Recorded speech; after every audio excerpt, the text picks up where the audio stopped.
Well, viewers, welcome back to the EPG Pathshala for Architecture. We were discussing in the previous session about cartography and map making. I just showed you some of the slides related to the basics of cartography and general aspects of cartography. And we ended up with the history of cartography, how cartography has started evolving over a period of time. So, since 100 AD to the present day. Let us continue from where we have left in the last class. So, we will see how the map making has evolved in a different method. So, you can just look at the slide, you will have an idea. As early as 30,000 BC, maps were there, of course, sketches were there as I told you earlier. Since then time, I told you that was a time when we had figurative maps. You can see here how figurative maps are during this period, how figurative maps were invoked that time. Since 200 AD, people started even working on the astronomical maps, because they were not knowing what is adjacent to them. They were knowing what is over their head, above their head for that matter. So, they started working on say your astronomical maps 200 AD, and they started understanding over a period of time, say that is 1200 AD, maps which were meant for say general reference maps, as I was telling you then, and again over a period of time working with say thematic maps. In 1800 AD, thematic maps came into existence, and that they also were able to understand and try to work on the statistical aspects of that. Of course, after that period, when everything changed after 1900, 1950 rather, people started working on say image maps, topographic maps, nautical maps or special navigation charts, and say aeronautical charts. So, this is the way in which the evolvement of your mapping has started.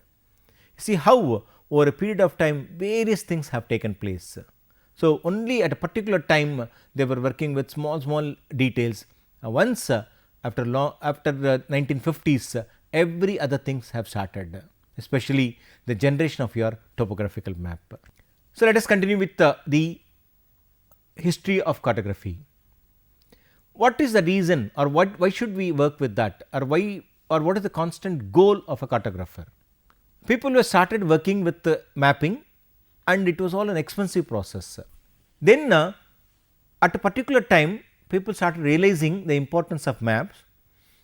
Every time a challenge was posed to a cartographer, he or she started working or thinking in that particular direction. They always wanted to give maps at a lower cost, accessible to everybody, and also intelligent in nature. That was the goal of a cartographer. Because of the demand, they started working more and more efficiently, and of course, advent of computers also improved their analogy.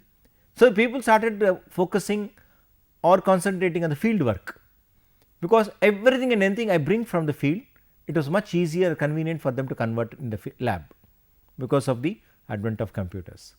So, the goal of a cartographer was to understand or the demand of the humankind and then improve upon that. Over a period of time, I was just telling you, the changing technology has given rise to say methods which have changed over a period of time. Manual techniques were for long time used, and of course, you should know that they are used even to this day. In the 12th century, the magnetic compass was introduced for them to know the directions. The 16th century, mechanical printing process had emerged. So, they were able to print.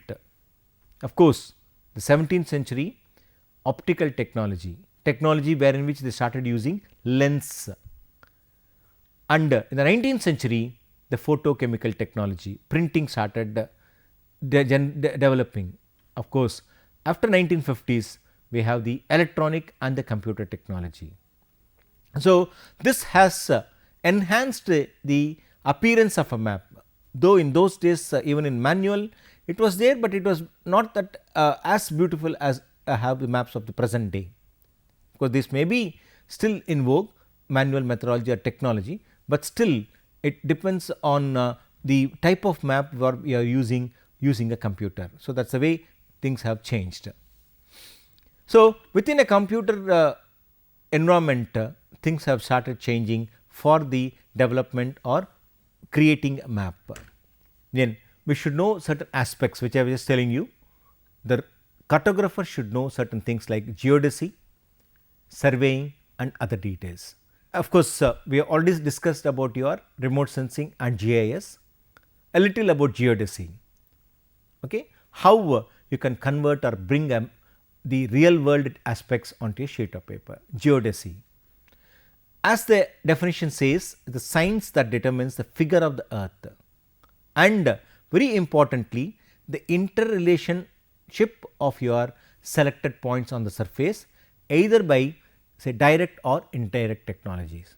So, we will try to use this analogy and then create the object on the sheet of paper from real world. Of course, mapping is something similar, but slightly different, whereas mapping involves determining the geographic locations of the features on the earth, transforming these locations onto positions on a flat surface or a map through the use of most important namely the map projection. We try to project the object on a sheet of paper. Map projections are absolutely necessary or important, or every cartographer should have the knowledge about map projection. As I told you, we will be discussing in detail at a later stage. Of course, representing the object say by a proper symbol. Symbology also plays an important role as far as map making is concerned. Then why geodesy is required is that, as all of us know, that earth is not a round object, though we presume on various reasons and aspects that earth is a round object, but it is not true, as all of you know that. It is more of say a geoid, we will see that. But the initially people started visualizing the earth as a spherical object, thinking that the entire surface of the earth has got the same surface area as a sphere or like a ellipsoid, and it was used as a base figure for mapping. So, spherical nature of the earth's surface, presuming or thinking that the earth is a spherical object, but it is not true, isn't it? Earth is not a spherical object.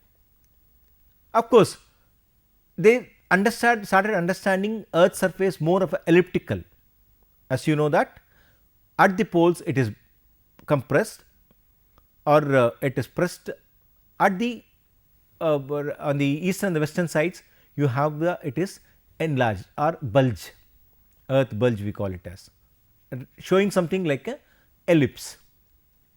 So, they thought that let us not consider earth as a sphere, let us use or think earth as elliptical object. Hence, they started using the elliptical analogy at a later stage. So, this WGS 72 and 84, what we call it as the World Geodetic Survey 72 or 84. Unfortunately, after 1984, this analogy was not at all used. Most of the time it was abruptly stopped. Initially they did in 72 and then in 84, even when satellites were not very accurate, because this analogy was dependent on say your satellite orbital data. So, it was called as Clark 1866 ellipsoid. It was used for mapping in say North America, which were based on various measurements on the ground, and it was made in Europe, India, Peru, Russia and South Africa, ellipsoid method. Of course, we should understand and know that earth is neither a sphere nor a ellipsoid, it is a geoid. That is, you cannot describe it as any specific shape. Geoid, as you can see in the next slides, geoid is more of representing the earth as it is, with various ups and downs. You know that you have massive peaks at one place and deep oceans another place. Of course, even if you take the surface of the ocean or a sea, it is definitely different from the surrounding land. So, everything is varying over the surface, nothing is uniform throughout for a long distance. Maybe At the poles or at the deserty regions, it may be uniform. Otherwise, there will be a lot of variation in elevation. Hence, the analogy of geoid, wherein which three-dimensional objects are brought or shown as two-dimensional on a sheet of paper. So, we normally say that geoid is a more faithful figure of the earth. So, they were trying to correlate or relate mean sea level on the oceans as an approximation for referring that.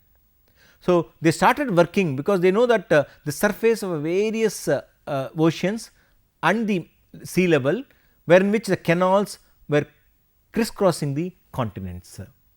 You know that every continent, every landscape irrespective of your built up area will contain various water bodies, canals, rivers, all these things crisscrossing each other and reaching the surface.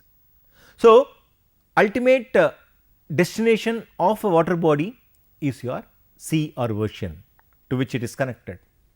Hence, if you can understand the location of the sea with respect to your say water body on the land surface or vice versa, then we can try to correlate them.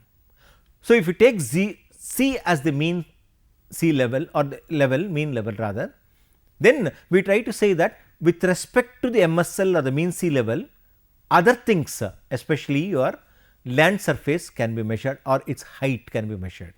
So, that was the concept for your geoid understanding. Whereas, in the case of your spherical and your ellipsoidal, everything was considered to be as smooth as plane as possible, but that is not a reality in earth's surface. So, that is what is your geoid. What is the purpose of this spherical? Then people will, you can ask a question, then what is the point of using sphere or ellipsoid for our purpose? So, when you are trying to prepare maps on small scale, maps of the entire country or the continent, in such cases you can go for say spherical projection, the way in which you can presume that. So, once you start looking at the earth's surface from a long distance, then what will happen? It will appear more of a smooth surface, is not it. So, that is the way they started working. In fact, you can also look at your Google. When you just look at the Google map in 2 dimensional or 3 dimensional from a long distance, it will appear like a smooth surface of a sphere. But once you start zooming in and going into a specific place and you look at the 3D, you will find a variation with respect to even adjacent areas. So, when you want to represent the countries and continents on a small scale, 1:1 million, 1:2 million, 5 million and so on and so forth, in such a cases you can use a sphere. Whereas, when you come to the ellipsoid, you can use the ellipsoid methodology for say large scale maps such as say topographic maps and nautical charts. In fact, GPS systems use your ellipsoid analogy. Of course, here what is important here is that though we know that there is a variation with respect to various objects on earth surface, large scale maps tend to use ellipsoid and or ellipse in general. Of course, when you are using the geoid, so that is what general purpose. They are used for say referencing surface which are surveyed on the ground, both horizontal and vertical positions. So, when you want to represent objects in 2 dimension, we can use ellipsoid. When you want to represent objects in 3 dimension, both horizontal as well as your vertical position, which we try to obtain the elevation which is relative to mean sea level. So, ellipsoid 2 dimensional, geoid in 3 dimension. When you want to represent the objects which are 3 dimension in nature on a 2 dimensional surface, you have to project the data. So, when you are using ellipsoidal, we use it for large scale and maps which have got some thematic representation, it will be in 2 dimensional nature. So, please try to understand the basic difference or the usage of your analogy in whichever application you are using it. You can see that how in the case of your ellipsoid and your geoid, how does it appear? As you can see in this context, I was telling you the suppression here and the bulge here, the shorter axis and the longer axis representing the dotted line representing the ellipsoid, the continuous line representing the geoid. Obviously, you should know that this is the way in which the earth appears. Do you agree with me? Don't you rather? So, you know that the earth is not a proper shape or a regular shape. There is a variation everywhere, depressions and elevation about. But why do you require, again and again people say ellipsoid is a method. Why do you require ellipsoid analogy to understand or work with that? Because we should know that to make measurements on the surface, to understand quantitatively or quantitative information about the earth's surface, you cannot go for a geoid. So, you will have to go for only say your ellipsoid. So, that is the reason why people, especially topographic maps which are done by using surveying techniques rather done by Survey of India, we will see that a little later. So, where in which we try to understand that aspects which are in 3 dimension, to project it in 2 dimension, we use projection geoid. To show the aspects as it is in 2 dimension with reference to a coordinate system, then we use ellipsoid. So, that is how it is shown there. You can also see that how a vertical drawn on the given surface, how does it reflect. So, this is the point P where in which it is pricked on the earth's surface. How does it deflect, a vertical, how does it deflect with respect to say your ellipsoid and your geoid. So, when you have the geoid, as I was telling you, you can see here irregular surface, ellipsoid smooth in nature, with the center also you can see that how the center of the earth's surface changes with the 2 techniques, center of ellipsoid and the center of the earth. So, where do you find the ellipsoid center? It is away from the earth's surface. So, this is your true representation of the earth, namely the geoid, and this is the center of the earth, strictly speaking the center with a natural method, where in which this is your center of the ellipsoid, which is different. So, naturally when I am just trying to draw a perpendicular on that particular point, you see how does it deflect. So, this is the deflection of your vertical, though I presume that the perpendicular is drawn and it just gets deflected, because you see that the center is varying from one particular other point. So, this is what the deflection of the vertical drawn on the surface. So, obviously what will happen, any kind of change, I mean measurements I make, there will be some distortion. So, that we will see later. Yes, coming to the process of map making, as I was telling you, always you should remember a map is considered to be a drawing which is drawn to a specific scale, a part of the earth or for the entire earth, whole surface as a plane. Well, it is either drawn manually or mechanically, and we try to show the location and distribution of various natural and cultural phenomena. So, that is a role or the map, but you should also remember what is a sketch, what is a drawing, what is a map. So, what we tried, I will just explain you that in general. A rough drawing which is indicating or showing the landscape, it will not have any scale, it will not have any coordinate system, it is just representation of the object. For example, when you intend to tell your friend about an area, of course, nowadays it is much different, we can use our smartphones and then the Google. Otherwise, when you intend to show your friend a route to your house from the point of your say boarding or alighting a bus or any other means of transport, we try to show that in some method, simple method. Just say this is the way you come, you take a left and you will find a road to the left, forget about that road, go forward a little, another 100 meters, you will find another road, and so on and so forth. You try to show it in the form of a small sketch, making him to understand, because in this context the route is important. We are not bothered about the distances, we are not bothered about the exact location.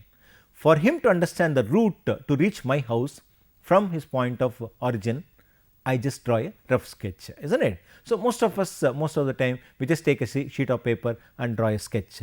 Definitely it will not have any scale, it will not have any coordinate system, it will not have any other detail, and we do not even bother about the aesthetic detail about that particular thing. So, that is what is your sketch, we call it as. Then you are coming to the drawing, same landscape, when you want to show it in a proper scale and you want to orient it towards north.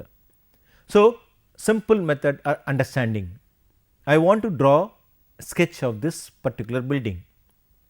I need not bother about coordinate system, especially earth coordinate system. I use a simple rectangular coordinate system xy. I start from an origin and based on the measurements I made on the ground, I show them. So, that is a drawing, whereas the same drawing which is to a scale, which is also oriented towards north, and it also if it contains a kind of reference to say earth coordinate system, a drawing becomes a map. So, that is what is the basic difference between a map and a drawing. If it is a drawing referred to scale and oriented towards north, and if it is also referred to a coordinate system, a drawing becomes a map. So, please note the main difference between a map and a drawing. Let us try to know or understand what are the various types of maps which are defined or which are classified based on various aspects. Let us see in general first. So, on the basis of amount of topographic detail, as you know that topography refers to height or relief. Topographic details, if it is present on a sheet of paper, that can be classified as say hypsometric maps and planimetric maps. That is one method. Hypsometric on topographic detail, amount of topographic detail, planimetric maps we will see that. Then types of scale, it could be small scale maps or large scale maps, of course medium scale are nothing but your relative scale, small scale, medium scale and large scale. Based on information, if you intend to show or develop a map, we say that general purpose thematic maps most important and the most popular method, and special purpose maps. Of course, from the point of view of a soldier who would like to use a map mostly in military purposes, we have what is called as general purpose map, strategic maps, tactical maps and photo maps. So, let us see one after the other. As I was telling you about maps which are based on say relief. Relief, as all of you know, is nothing but the difference between the highest value of elevation, highest elevation at a given on a given terrain with respect and the lowest elevation, the difference between the lowest elevation and the highest elevation. Say 200 meters the lowest elevation point and 1000 is the highest elevation point, then it will be 800 meters will be the relief. That is what we call as the relief in a given area. So, maps based on relief, especially topographic detail. As I was just telling you, when you talk about the third dimension, that is your elevation, then it is not possible for one to represent the third dimension in a two dimensional aspect. Then what is the method of showing them? Hence, contours is the way in which you show or you try to depict elevation on a two dimensional method. So, that is what is your most important aspect of your say hypsometric maps. So, depending upon what kind of detail I am going to show on a sheet of paper, hypsometric in particular, especially the topographic detail, then we use say the hypsometric maps. So, that could be again dependent on your say relief part of it. Whereas, I just told you about the terrain. The major drawback in your hypsometric map is that we try to show more of your relief or the contours by suppressing the other factors. Hence, we say that at the cost of other details, your hypsometric details are shown. Whereas, the same thing in a planimetric map, we do not bother about say the hypsometric detail, the relief. As the name indicates, planimetric, plan, two dimensional in nature, we try to show only that part wherein which just to show something like say a spot height here and there, not in the entire area. One particular, see again a point data again it is not going to be your say it is a three dimension, it just indicate, it is like any other detail like a road, like a building, just as a point showing that this particular map contains elevations or heights, we call it as spot heights in general, and represent them on that particular sheet of paper. So, we know that planimetric map will contain only planimetric details along with a little of your say elevation detail. So, that they are called as planimetric in nature, and they are all very important and advanced. As I was telling you, hypsometric map shows the relief and terrain in detail, suppressing other details, whereas large scale topographical sheets produced by the Survey of India fall in this particular category. They are very important in the sense we normally call topographic maps are otherwise known as bibles. Any surveyor, anybody who intends to use or work in the field, they require a topographic map. Of course, for a long time topographic maps were very difficult to obtain or acquire, especially in restricted areas.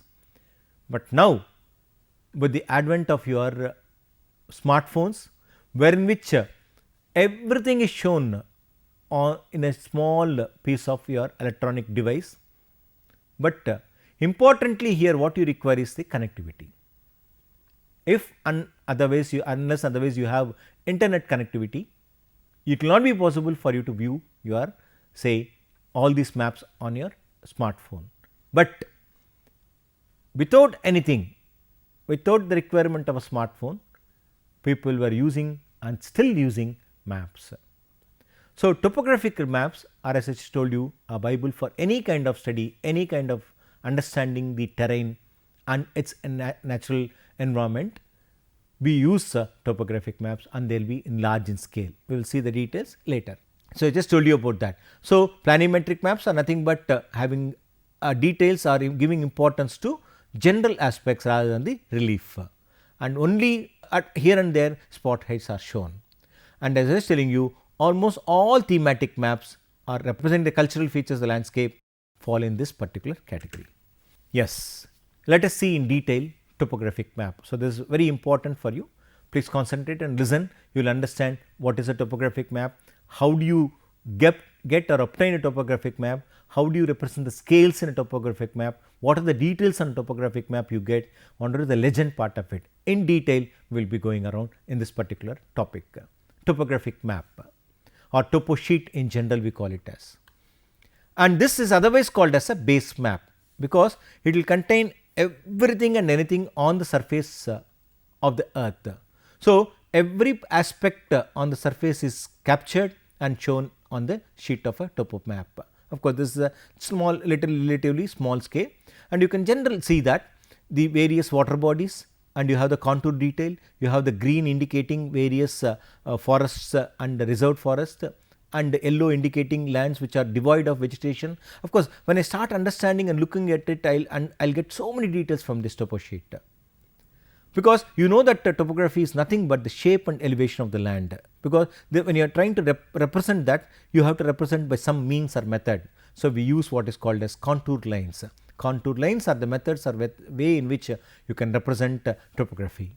You should know the scale, or how do you obtain a topo sheet. The first and the foremost, people have topo sheets in various scales. Thing is, normally we call it as a degree sheet. Invariably a topo sheet will be in the scale of say 1 on 250,000 scale, or otherwise called as degree sheet, or it could be 1 on 1 million or 4 degrees by 4 degrees, or it could be 1 on 25,000, or again we will see that as graphically, you will understand in a better method. So, these degree sheets are obtained only from say 4 degree by 4 degree sheet, or 1:1 million.